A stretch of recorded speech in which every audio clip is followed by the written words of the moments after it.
তার 12 জন ভক্ত তার কাছে থাকা, 12 জন ভক্তের কাছে এসব যদি দেখো আমি ওইদিকে তাকাই 12টা চাবুক দিয়ে দিতে হবে আমার পিঠে মারবো।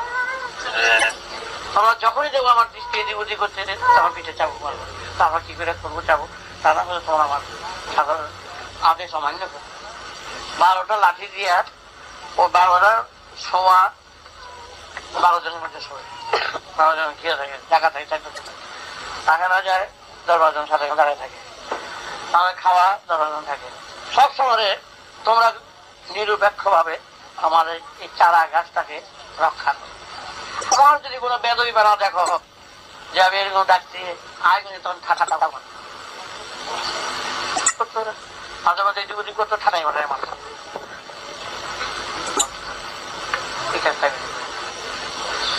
মাঝে মাঝে বুঝতে পারতো ভুলে মেরেছ, ঠিক করেছে, খাইতে দিত দুপুর ভুলে মেরেছ, আমি এমনি করছিলাম, এই করেছি।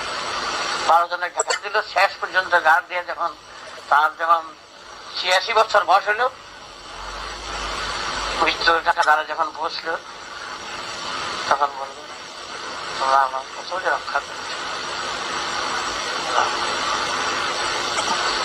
চলে গেল, তখন লাঠিগুলো তার পায়ে দিল, আমার তো আদেশ পালন করেছি, তোমরাও শিখে নিল। তোমরা যেমন আদেশ পালন করেছ স্বচ্ছ ভাবে, তোমাদের পুণ্য হলো, ভালো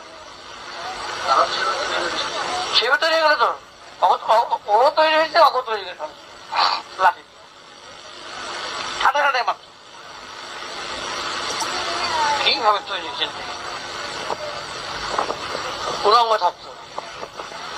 যদি যে যেত কোনো একটু ব্যবস্থা শুয়ে আছে ঠাটাই মাত্র।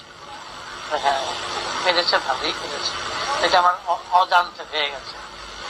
কথা বলতো এই কাজটা আমার অজান্তে হয়ে গেছে, ভালোই পেরেছে। তোমরা দেখো কখন এটাই হয়, তোমরা দেখো যেটা বাড়ি দিয়া একটা হইয়া বাতি রেখে শুয়ে যাবে। কোন রকম কোনো অসুবিধা সৃষ্টি হতো বা কিছু হতো ঠাটাই পাথার মধ্যে মাত্র ঠাটাই মাত্র এটা হয়েছে, ভালোই খুশি হয়ে যাবে। তারপরে জীবনটাকে এইভাবে চেক করে সংযত করে সুন্দরভাবে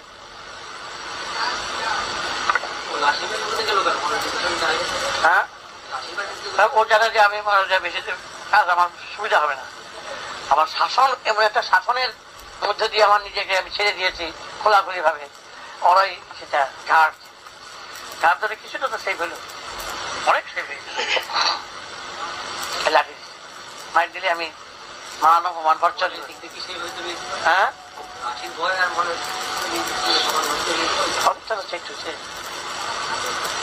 মনের দিকে যদি হয়ও তাও কাকে নিয়েছে অনুশোচনায় কিছুটা কাছে একটা মনে মনে মনে ভালো রান্নাটা হলে ভারী চমৎকার, সুগন্ধ খেতে ইচ্ছা করলো, বলছে যে ইচ্ছা তো করতে পারে, তার যে একটা সেটার যে রেজাল্ট আর ওখানে গিয়ে খাবলা দিকে বইয়া খাওয়া কিছুটা বেশম হবে, এই হলো আমার সেই মনোবৃত্তিটা।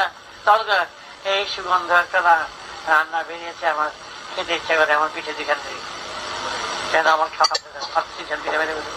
বলে বলেছ আমি এই কাজটা করেছি, তোদের কাছে গোপন করেছি, আমি বলি নাই, আমার দুইখান দিয়ে বলল স্বীকার করতে চলো সময় যাই তো মনে এই একটু খাম ভাব যাচ্ছে আমার মনের মধ্যে, আমার আটটা বাড়িতে খাতায় একটা বাড়ি দিচ্ছে,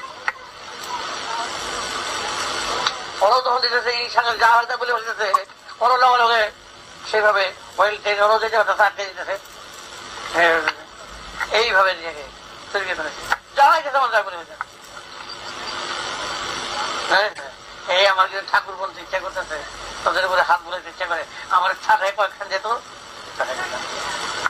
আর মনে আসতেছে সেটাকে বাড়ি দিয়ে মনে আসা আর ব্যবহার তো দেখ হলো না, আইসা পড়ছে সেটা যাতে না আসে সেটার চেষ্টা করতেছে, ব্যবহার আর দিতে মতো না, ব্যবহার তো অনেক গান দেওয়া আছে তো, ব্যবহার তো অনেক পরের কথা, আইসা বসে তাতেই সে বকছে কথা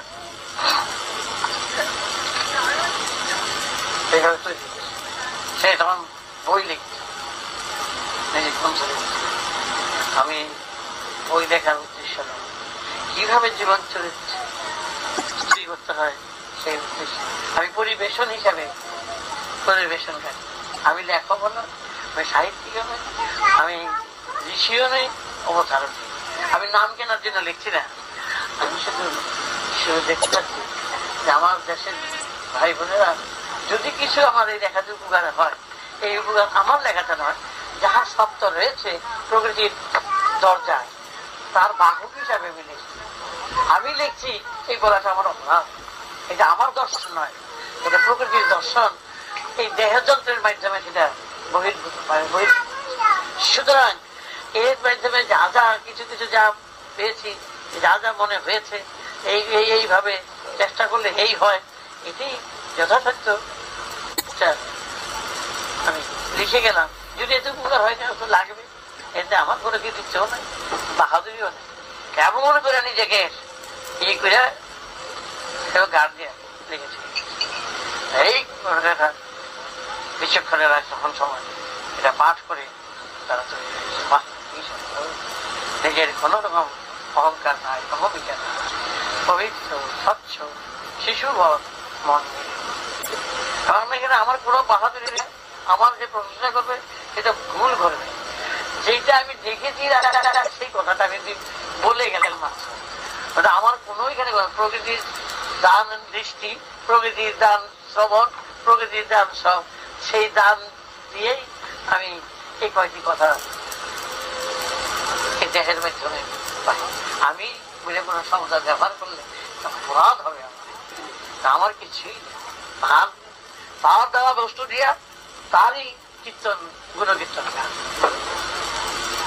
এই দেখারই ধরনটা কিরকম। আর সব আমি একজন দার্শনিক, ঘটাকাশ পটাকাশ, আমি একজন দার্শনিক।